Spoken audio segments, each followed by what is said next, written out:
week.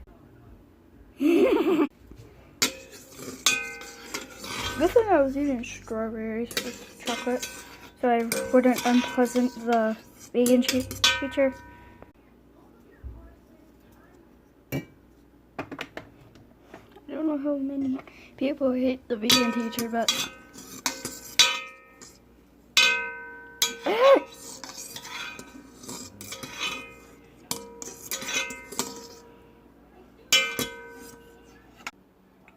I just got out of the shower.